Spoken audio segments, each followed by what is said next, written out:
Hello everybody, I'm pleased to share with you this annual update of the Australian Mirror Panel to C1, Seagray's Committee on Power System Development and Economics.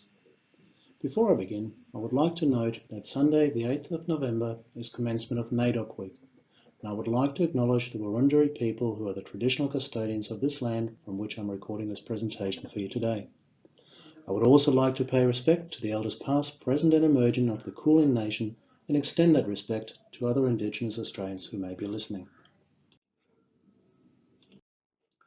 The C1 Committee focuses on activities related to the study of economics and analysis methods for the development of power systems. The research and developments produced are shared with the engineering community to support the efficient and effective planning of electricity systems worldwide. Within the scope of C1 are four particular programs that underpin our work. Firstly, the development of a secure, sustainable and affordable power system, which remains a challenge in a fast-changing power system environment, and we have to ensure that planning methodologies and evaluation tools continue to evolve in order to meet these changing needs of the industry. System development is important to achieve power system resilience, energy sector synergies for efficient decarbonisation, and integration of renewable and distributed energy resources in the network. However, there are also institutional challenges that need to be overcome to ensure strongly improved cooperation of transmission and distribution system operators to deliver the network of the future and the harmonisation with the development of new energy sources. Secondly, increased interconnection and sector coupling is an area of Study Committee C1 that examines the increasing interdependence and integration faced by network developers that arise from the power grid being at the centre of the energy transition towards a carbon-neutral energy system, as well as the increasing decentralisation of our energy sources. Thirdly, business management, which involves investment decisions in all aspects of the system, including generation, transmission, distribution, storage and demand with its flexibility. It complements system planning with broader analyses of whether and how investments can actually be made and infrastructure built. More specifically, the work in this area describes how investment drivers and regulatory processes are changing, how to communicate with the many relevant stakeholders, and how transmission and distribution investments relate to each other. Lastly, is the effective management of power system asset, and the work in this area addresses emerging issues in asset management related to the operational, tactical and strategic aspects. All of these are highly relevant for Australia, and to support and participate in the global rejuvenation of power system planning, the Australian C1 Committee has built on the strong work of the past to cement our future activities, with a number of new members joining in 2020, so that now we have a brilliant industry representation from across Australia and New Zealand, and a refocus of our activities to enable the design of the future grid. 2020 has been a busy, albeit a somewhat strange year. Despite COVID lockdowns and restrictions, C1 was able to achieve a number of milestones, including the near completion of 6 working groups, as well as the finalisation of the Asset Management Green Book. The latter had a number of Australian and New Zealand contributors, reflecting the work here is very, very important to our own backyard.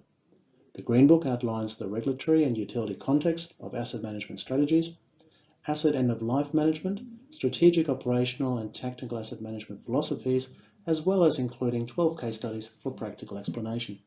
Overall, this document will prove to be a fantastic reference for our utilities looking to manage their operational assets.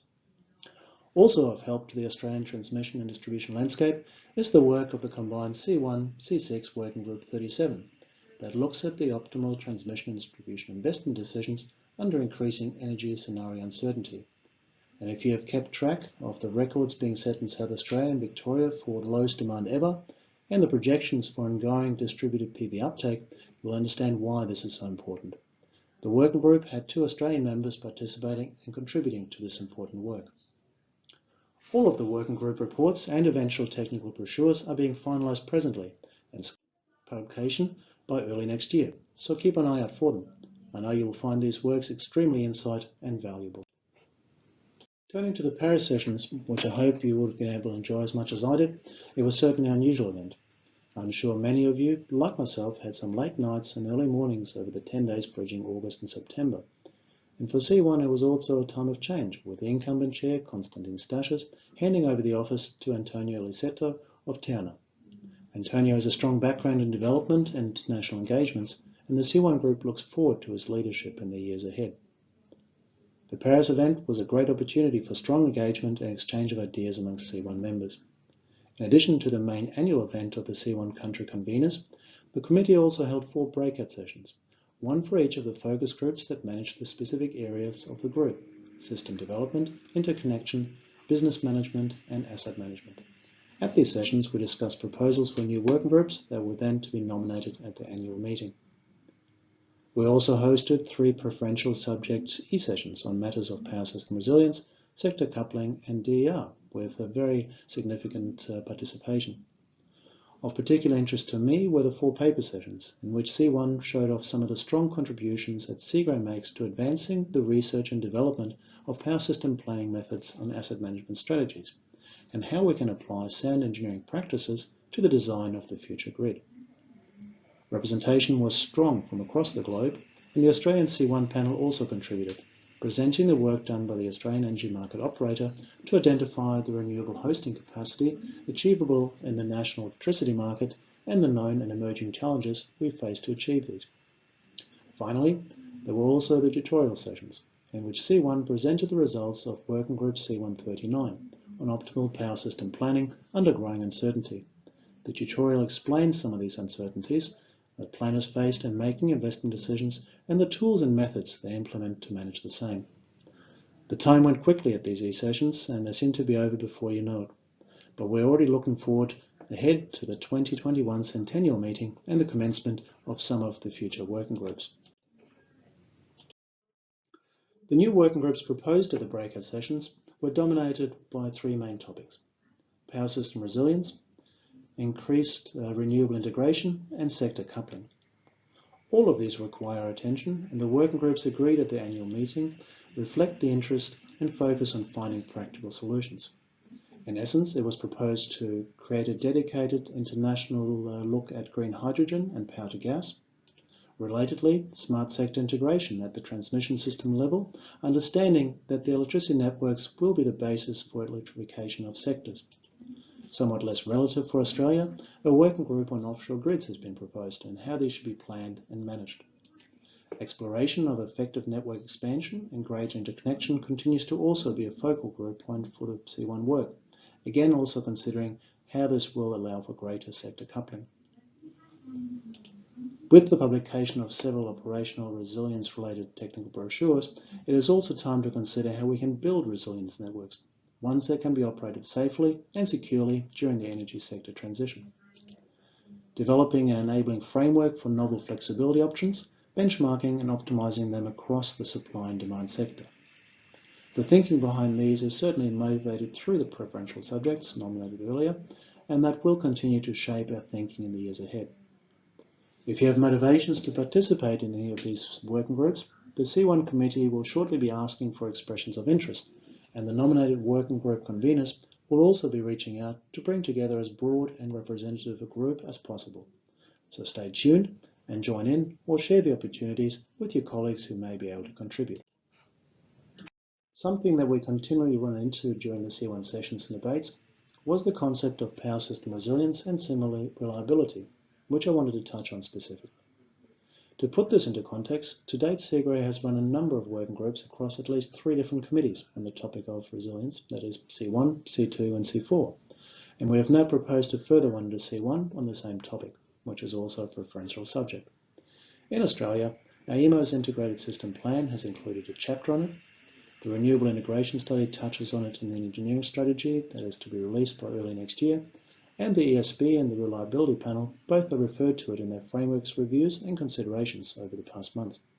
So why is resilience and reliability of importance to C1? Well, our attention to this topic is driven by a number of challenges, not least climate change, which is notably increasing the severity of catastrophic events, sometimes leading to major interruptions and even blackouts. More frequent floods, cyclones, wildfires and heat events, as well as human-related hazards, are creating operational challenges for economically designed and built electrical networks based on conventional planning standards. Combined with changes in power system and generation technology, consumer behaviour and energy policy targets to decarbonise the electrical sector, the resilience of our networks is often stressed. Yet we are becoming increasingly dependent on our power system. We see it as a means for greater electrification and decarbonisation, and yet if we do not consider how to build this future grid with the thought of exogenous conditions we will have to operate under, how can we hope for success? Resilience is reflected in the design of our systems as well as the investments we make. And if we do not have the right processes and structures in place, both design and investment may be inefficient and/or ineffective. A greater focus on these areas is needed so we can plan and build a system that we can operate, and reliable equipment and processes that allow prevention, containment and recovery from increasingly far-reaching challenges for our network. It's a topic that will challenge all of us, not just C1, but all aspects of the power network. Collaboration and engagement on this topic will be important for the years ahead, and I'm very much looking forward to engaging with all of you to achieve a sustainable and effective solution. It is a great time to be a power system engineer, scientist or technologist as we build a future grid. As AEMO CEO Audrey Siebelman said, Australia is a postcard to the world from the future. We are facing many of the challenges other more heavily interconnected systems will not experience for a bit longer, mainly due to our islanded system with large transmission distances and increasing decentralisation. Participation in SEGA Australia gives us the opportunity to share some of our novel and innovative ideas with the world, and your participation is very much appreciated. Thank you all for listening.